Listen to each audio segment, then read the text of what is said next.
Keisha, the Emancipation Day baby of 1982. So that's August 1st. So you're a child of the 80s.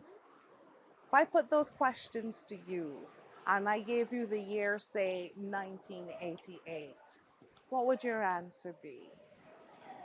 1988.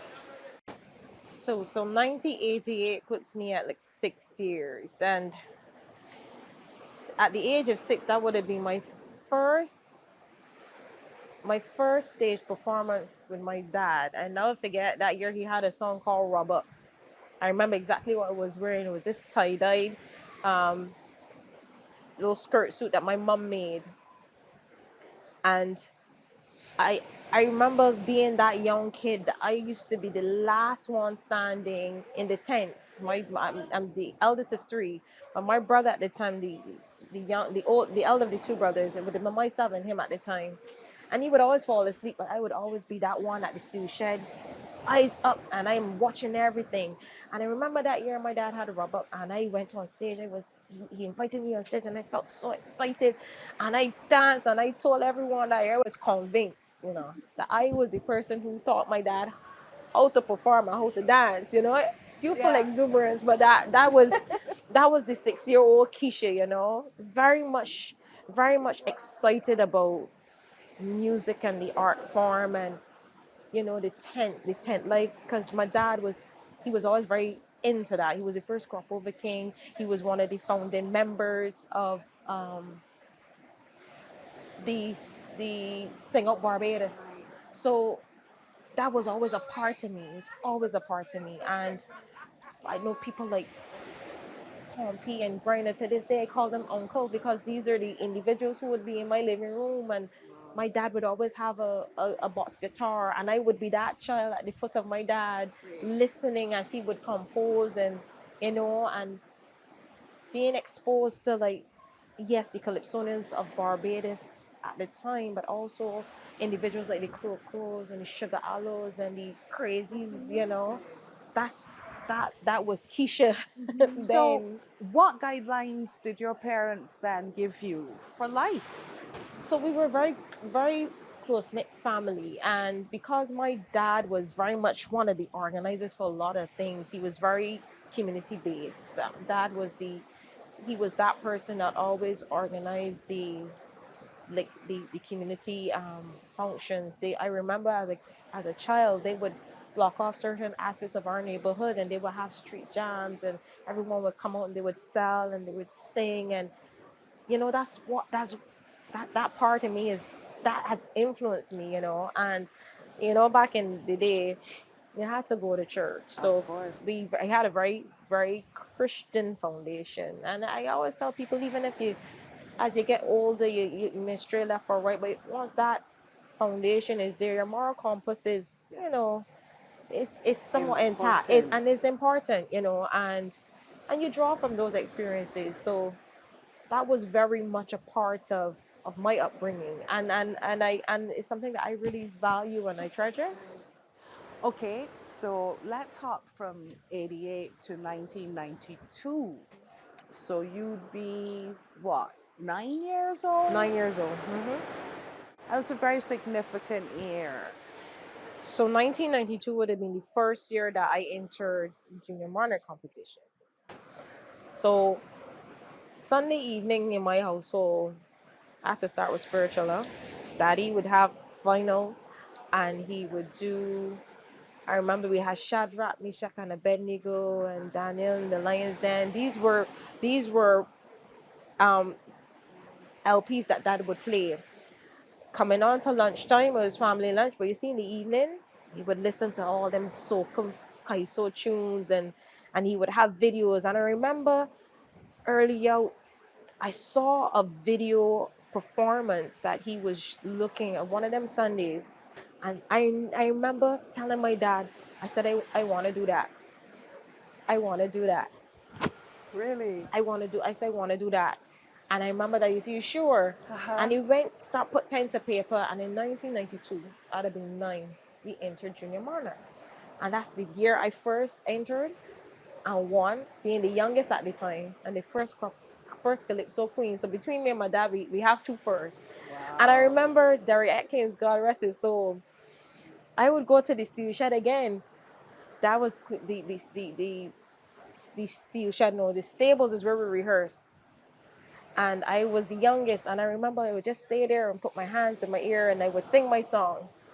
And the day of the day of competition, I tell you, no one ever expected me to be that this firecracker on stage because I blew them out of the You water. weren't They, shy no, at all. I'm real very reserved personally, very polite. But I don't know, I just came alive on stage.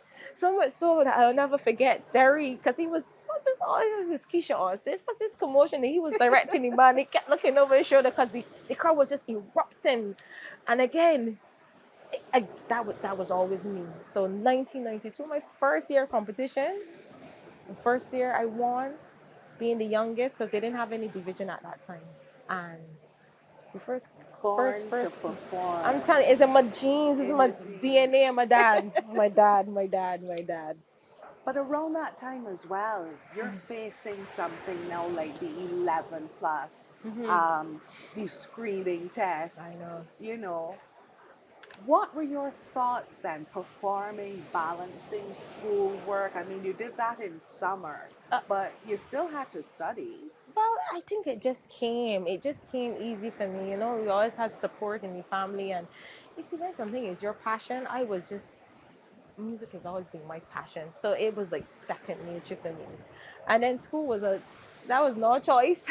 So you had to balance the two, But me, after doing the 11 plus, I would have been literally coming out of junior monarch and performing, and I loved that. But then I found a new interest. So when I entered secondary school, I was exposed to cadetting This was at Ellerslie. at Ellerslie Secondary.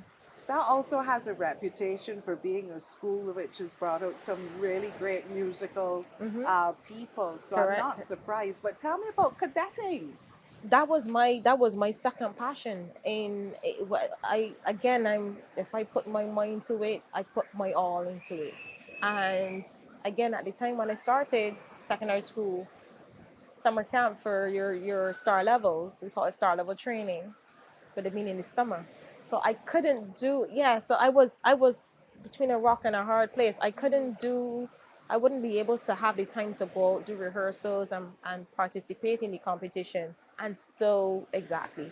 So then I took a break off, and I did excel in cadetting as well. I would have been the third sergeant major, is a male dominated rank in Barbados. So and then I left as the most senior rank that a cadet can achieve as a non-commissioned cadet, senior cadet under officer. So again, that was what pulled me off of the scene. Some people thought I disappeared, but it was just a new passion because in my mind, I knew after school I can always get back into Yes. music, but I couldn't do my cadetting then. But tell me about the discipline, because that's one of the things that cadetting, I think, Correct.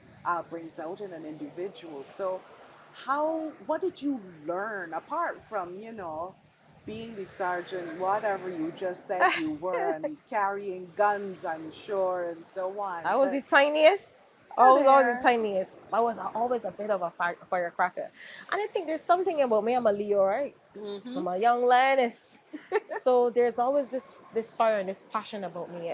As much as I'm tiny, I was always very driven to excel, to learn as much as I could and do it as good as I could do it. And I always tried to be better at what I did.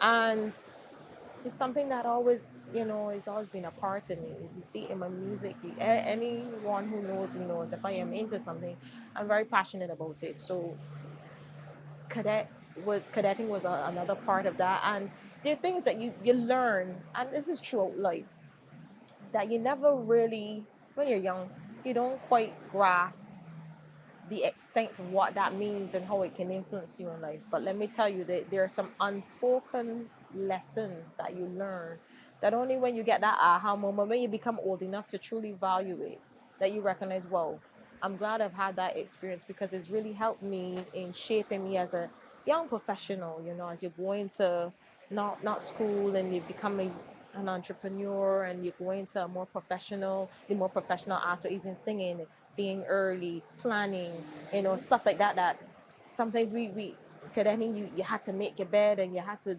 do certain things, and you would say, "Oh, you think so?" But then you recognize just doing that routine. It's the little things that count, because if you take pride in the small things and you prepare for the small things, then when you have to prepare for the bigger, more intense things, it comes easy, you know. And those were key. Those were key.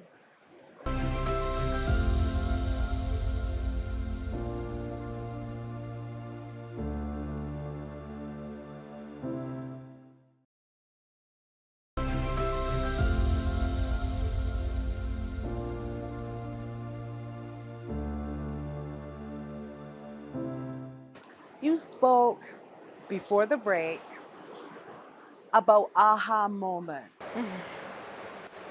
I'd like you to think of them for a little bit. Let me be nosy. Could you share an aha moment with us? Oh, I think we have many. Depends on what aspect of it. If you're talking about music, I would say, you know, I would have started with calypso, and you're island girl, so we predominantly do calypso. Some now doing reggae. Me coming out of, you know, a family of him doing, my dad doing calypso. You're kind of pushed into that direction. I came up with a soca band, but I had to say, you know what? But I love music. I want to do music.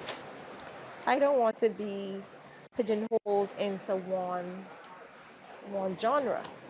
And I think, and that comes with maturity and learning yourself, and that part of the journey is ongoing.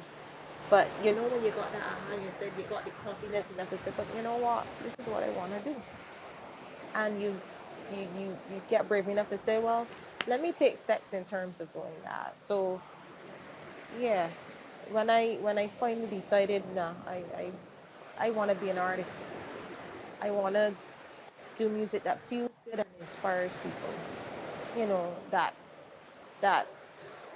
there are some who may not be able to communicate their feelings, but you may have a piece of work that may allow that person to say, you know what, you put everything I want to say in words in this song, and you use my work as a medium to impact in a positive way. That's what I wanted. Okay. So that's So, would your aha in that instance come, say, in your 20s? yes. My early 20s. It's like you know yourself. You have these these budding sensations, whatever you want to call it. But I guess in life, nothing never happens before its time. And then you get to that time where I call that aha moments, that you know what, this is what I want to do. And you get to that point where you say, you know what, I'm going to do it. I'm going to pursue this. And that happens at different stages. And um, as much as sometimes you may have something, but it take a while before you were to that point. You can have influences, people can guide you along the way. But in life, you can make certain decisions. You can have all the support, but only when you are truly ready will you make. So the old people gotta say, "Caracol to be," but you can't force him to drink it. And yeah, when you get to that point, that aha, that revelation moment, that is where you step out of your skin, and it's like shedding and you go. It's not that you've changed from who you are. You're just growing. Who did the world tell you that you should be? I remember at that time when I was doing Kai, so everyone, because they figured you do it so well and you're dad, and it's like I felt forced to just do calypso, and I love doing it. Don't get me wrong, it's part of me, but I want to do more. I want to do music, like I want to do music. I want to be able to sing and embrace all those songs that touched me and have inspired me to be like in when I was my first birthday, they gave me, and like, you're young, so you hear these stories and you recognize, oh my gosh, this has been an influence all my life. In my subconscious, this has been a part of me, and it influenced me to be that person. I remember they told me that Michael Jackson's Thriller album was out. Too young to talk, not really understanding who Michael was, and they said that every time I heard Michael, I would get up and I would just I would come alive. And my first birthday gift was the Thriller album. I still have it. Nice. And I remember as I grew older, I would walk around with it in sleeve and I knew every word. Talking about getting goosebumps. And I remember as a young artist, Michael Jackson would have been one of my influences in terms of every move, how he was so detailed, his voice, his energy, how he touched people. Talking about getting goosebumps, and I said I want to do that. So as much as I started calypso, I started calypso, it's like these were the influences, and as you hear I said one. So before I could consciously really understand, that was a big influence. It had an impact on me. I remember I'm an 80s baby, so and I didn't exactly recognize until it took my son so many years ago, loving big band and jazz. Again, I was always exposed to this music, but I think it really did something to me and really influenced me without me really consciously understanding. Because don't forget, all those Disney movies, these soundtracks were all big band, and I always loved it, and I would come alive and I would want to dance. And I remember when my son was very young, mind you, he's too young to really understand what Michael Jackson, who it represented, but he loves Michael Jackson. And I remember when he was young and he was listening to a cartoon. He said, "Oh, mommy, that's Disney music." No, it wasn't a cartoon. He was listening. I was with a this is after calypso now. I was with a soul band, and I was running through some like old school 80s music, big band stuff. And he said, "Oh, that's Disney music." And I said, "It's only then did it consciously connect to me." I said, "You know what? No wonder I'm so drawn to this, especially because this was the soundtrack for all those cartoons that I love." So that influenced me, indirectly in my subconscious. I was always drawn to it. Hence, where you could hear the jazz influence and the R&B and the soul that comes so naturally for me, because it was always surrounding me. And that's where you got to be really careful. You're impacted by the ear, the systems around you. We are impacted in ways that we will never really truly understand. And I'm so grateful to have been exposed, and I'm so grateful that I got to the point where I said, you know what, I refuse. You call that the rebel side of me, the young lioness. I refuse to just stay here, and I love it. I love it so, but I want to do music. Yes. Call me an artist. I want to be able to fuse our Caribbean genres with soul and all these different. I want to be able to let me start with a blank canvas and let me create. Just let me do music. That's one of the happiest places I could be. Just music. And my son, of course. But yeah, it touches in a way that you can hardly really explain. You mentioned your son. How did being a mother impact your life? How did you balance that with being an entertainer? Well, that's a whole another journey. My son, I, as you grow as a parent, because I always say, we don't have any manuals to say this is the way to parent or this is not the way. And I often say you can have two kids from the same mom and dad, and they're two completely different personalities. But my boy child, he's like my mirror. And he's allowed me to grow, and he's allowed me to have that strength within that I probably didn't even, sometimes you didn't even know that you have. And he's my biggest supporter. And he's a special needs kid. He's autistic. So that within itself is a whole nother journey. And I'm so grateful to be on that journey with that boy child of mine. Yeah.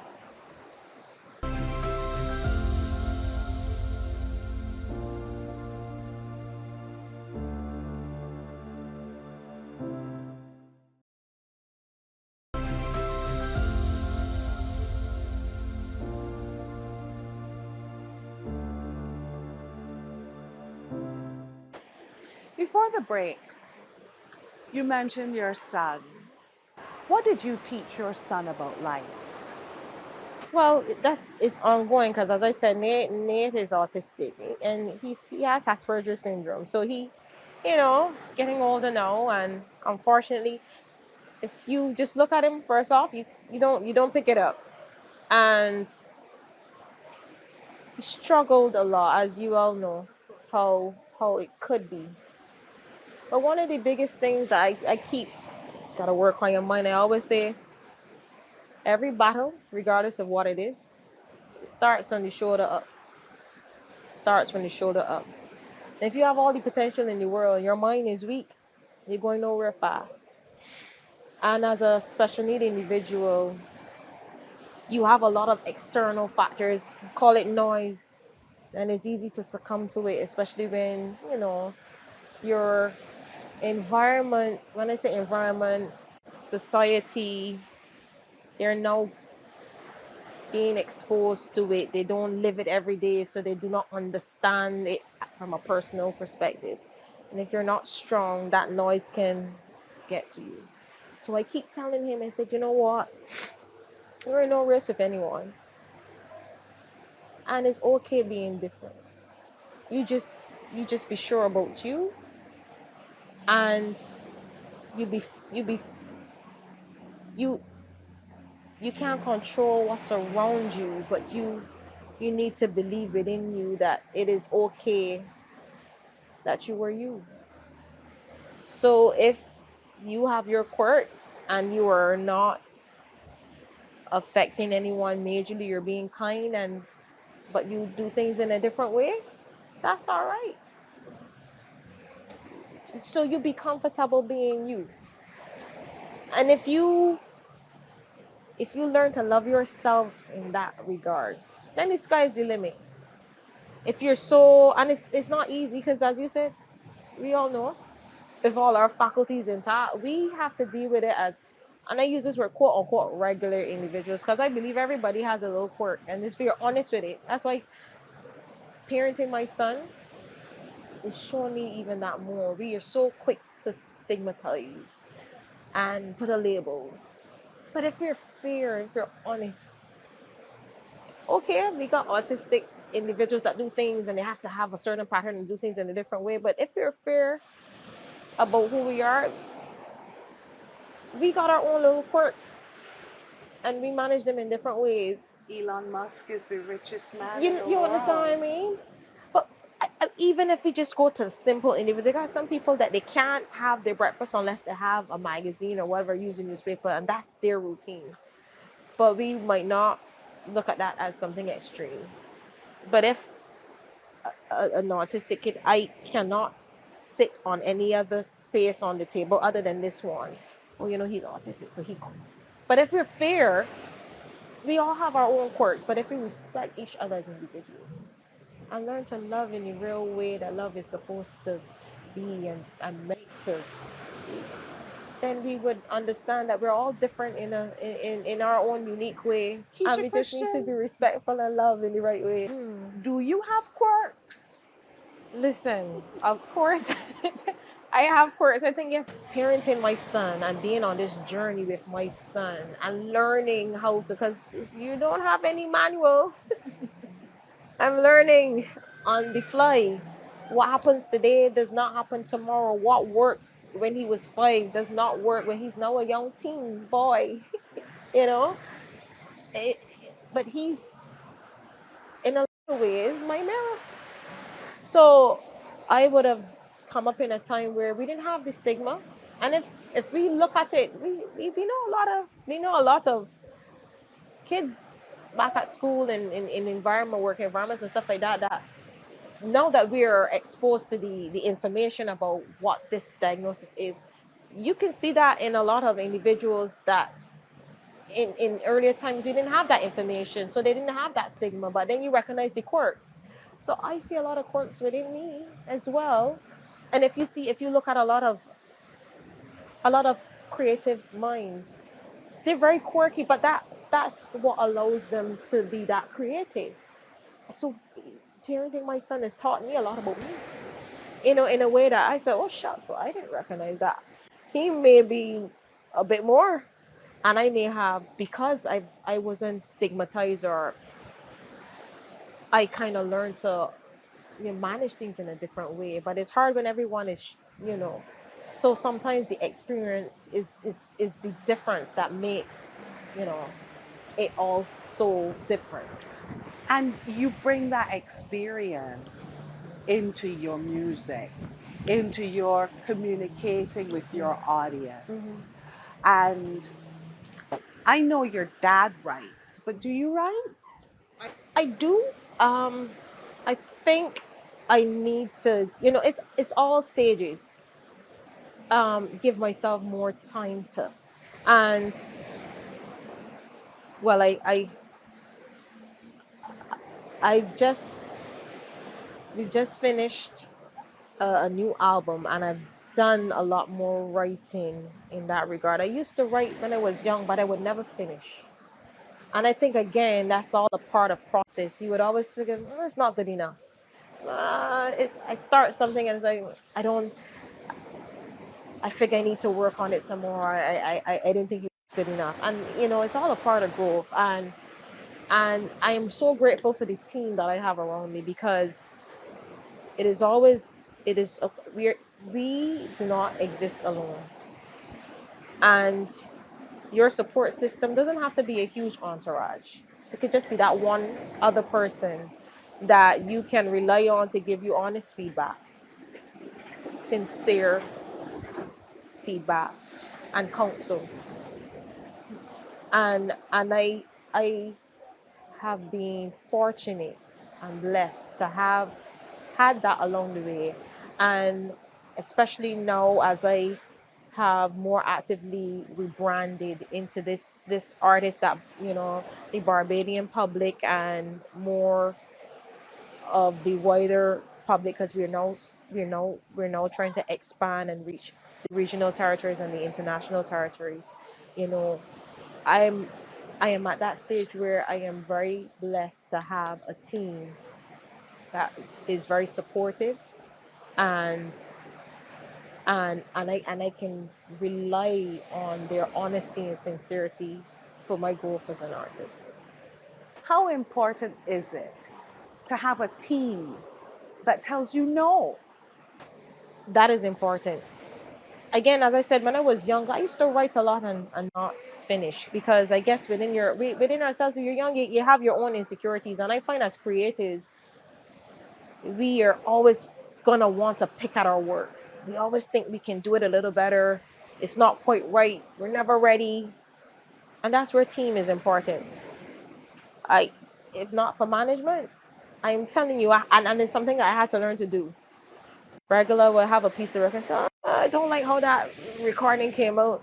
And they said, "Well, sorry, no, it gone." I said, "Are you serious?" And I had to learn. I had to learn to kind of let go and trust those ears and those eyes of the individuals you take time to create that support system. But when you have it, and you're fortunate if you have a good team, you have to be able to let go and trust that you're not alone. And as much as you want to pick at that, this is good. Let's throw it out there and let the universe decide. you know and that is important. And I am very blessed to have that, in especially at this stage in my life and in my career. So enter Eddie Bullen. Hmm. I'm telling you, he is he's a Eddie always has a story. He has a wealth of knowledge, a wealth of experience, which also adds. What I love about Eddie's always teaching. And again, being so exposed, Eddie's Grenadian born, based in Canada. So he's a Caribbean treasure as well. And he's worked with so many. I remember our first collaboration was when I did Knocking on Heaven's Door.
And then after that, we worked for about 2.5 years on the album 360 Love, my new album I just launched in Toronto.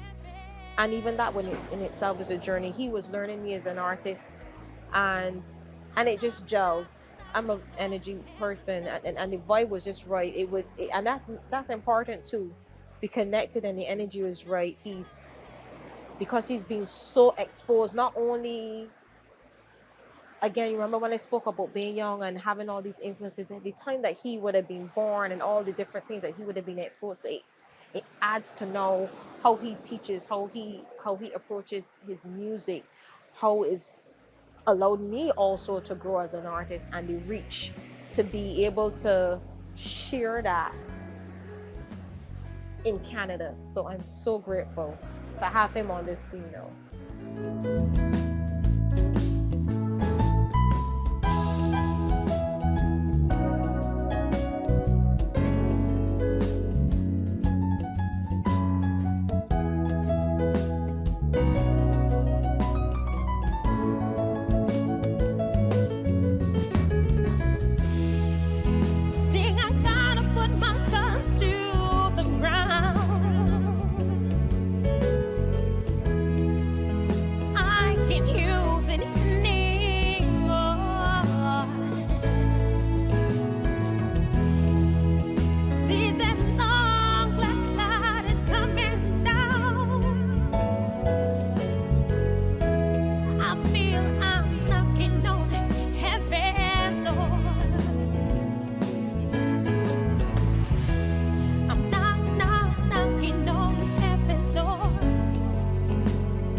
Talk to me about 360 Love and about growth and where you're exactly supposed to be.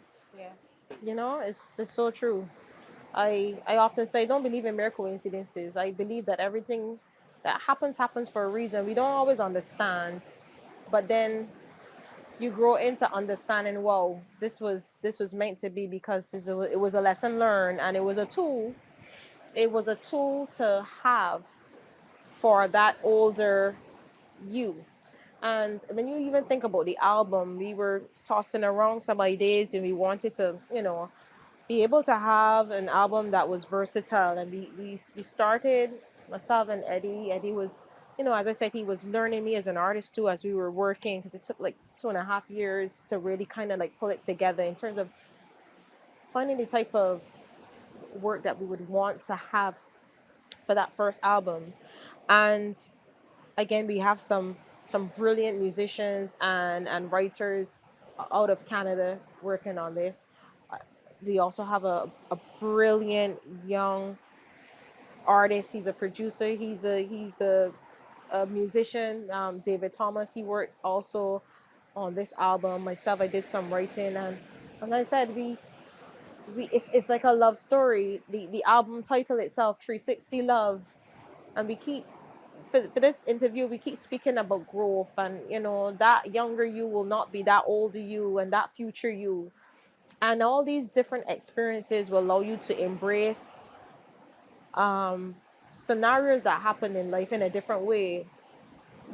You embracing love at 16, 18, 21 will not be the same way that you embrace love at 35, 40, 65, and this album 360 Love speaks about that. So it's like the full cycle of love. There's mature love, there's heartbreak love, there's self-love, you know, there's loving someone enough to know that I have to let them go, you know. So the album, our attempt was to really try to embrace all aspects of it, that everyone could find something to connect to, and that was the aim. And I think that we really achieved that with the type of material that we've covered in this album. And you go through, it's a 12-track album, and when you really sit down and embrace the lyrics of every song, it's very everything has its own unique style. Every song is a bit different, and interestingly so, but it allows for us to kind of connect to any age in terms of what that music, how it can touch you, how you can relate to it.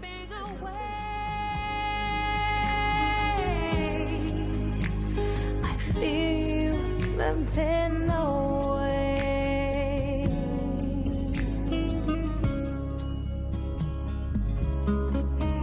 Before I go, there's one thing you should see. My crazy dreams are the reason I must leave. And when I go and finally set you free, I know you'll find I'm not the one you need.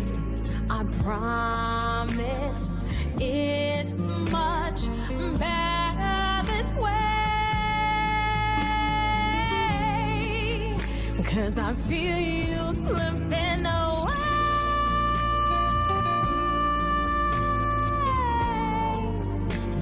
I feel you slipping away.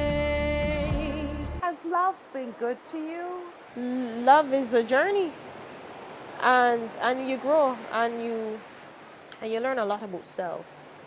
And as I said, I believe in life there are no coincidences. And I often say the master has a sense of humor. So again, at 16, 18, you might go through certain things and you tell yourself, but why? And you don't understand. And I have a song, it says that they're tools, they're life lessons. So when you're younger, or when you're not necessarily, because experience is not an age-related thing. You depend on where you're at emotionally, psychologically, whatever, you embrace it in that way. But when you are, say you're at a stage of being very depressed, you're in a toxic environment, you may hold on to that emotion in a different way to when you find yourself, you become more confident and you say, you know what, I guess I understand what this means, but I've grown enough to know that I need to be in a different place. It doesn't make you a bad person. It doesn't mean that you're weak. It just means that you've grown enough to understand. So it's never failure. Not that you failed. And in life you learn, I always say, even if it's what not to do. There's always something to be learned from a situation. So yeah, this album, in my opinion, and I hope that all who goes out and they get a chance to listen to it, that they can really truly embrace it and be touched in a positive way.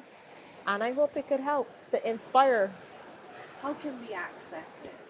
So the album is available on all the major streaming platforms, and so if you type my name in, Keisha Christian, 360 Love, Spotify, Apple Music, iTunes, the whole gamut. I have a brilliant team here and in Canada who are really allowing me to truly expand my wings in terms of reach, and I'm grateful. My publicist is based in Canada. Again, Eddie, Islamic media staff, Bruce, and the whole a lot of them that have worked around the clock to ensure that this album is widely available. So I am so grateful to even have my new extension of my artistic and administrative team. And I'm very grateful. Even here, we're at this beautiful Sea Breeze Beach House. And I must say, the Before I Go video was shot right here. I remember the general manager of the property, Mr. Leroy Brown, I can't thank him enough. When I asked, he did not hesitate. He's always been very supportive. And I like to be able to acknowledge those who've given back. Miss Carol Roberts, she's also, she's been very supportive. I remember in the pandemic, we had some projects that we were really working on. We'd started, and obviously the pandemic, put a bit of tight rein in terms of what you could do. And I remember we still have some other projects that we've started, kind of put to on a halt, to do a different date. But she has come on board in a time where things got a bit critical to allow us to complete some tasks that we had started. So I appreciate that. And again, as I said, we're here at the Sea Breeze Beach House, and persons like Mr. Brown, lovely property. And I love to be able to acknowledge those who've assisted, and I'm grateful for that support, because no one person can do it alone. And we need to understand as in order to allow us to grow, we need to invest in it.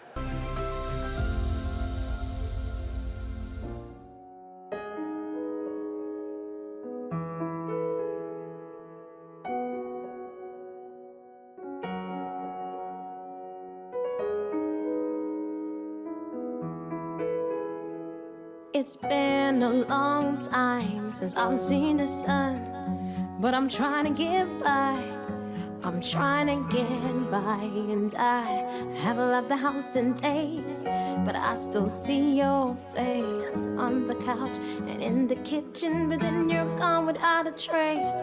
I know that I chose this, but I'm only human, and this mistake's consuming me, and I understand if you don't ever come back. I know that I let you down. Your light and always surround me, astound me. I'm sorry that I gave you up, and I know that the truth hurts, but darling, for what it's worth, it was a privilege having my heart broken by you. I turned the radio. When you look back at life, and where you are now, what do you know to be true? What do I know? But just trying to stay true to self is truth, and it's truth. Then, and again, it's an ever learning experience. But if you're not always gonna be right. But if you try to be as honest and as fair and as respectful, and to love in the true sense of love, then that in itself is true. And I think that when you come to that place, your work is honest, your approach to situations is sincere, and those who may be misinformed because they don't know eventually will appreciate it for the truth that is within that situation. So Thank you, Keisha. Thank you for sharing for sharing your life, for sharing that immense talent. I appreciate it. Thank you so much. I appreciate it. Thank you. You're welcome. Thank you. And thank you for joining us. Follow Spot off. It's been a long time since I've seen the sun, but I'm trying to get by. I'm trying to get by, and I haven't left the house in days, but I still see your face on the couch and in the kitchen, but then you're gone without a trace, and I know that I chose this, but I'm only human, and this mistake's consuming me, and I ever come back, ever come